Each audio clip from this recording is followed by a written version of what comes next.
As the global space industry continues to boom, one thing is clear: Europe is leading the charge. Among the large new rockets Amazon was counting on, only Europe has delivered. Just last month, Arianespace's Ariane 6 rocket successfully launched a pair of satellites into orbit, marking a major milestone for the European space program.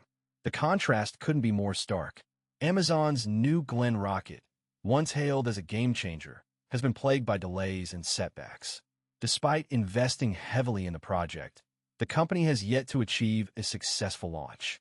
Meanwhile, Europe's space program has been quietly making strides, with a string of successful launches and a growing reputation for reliability.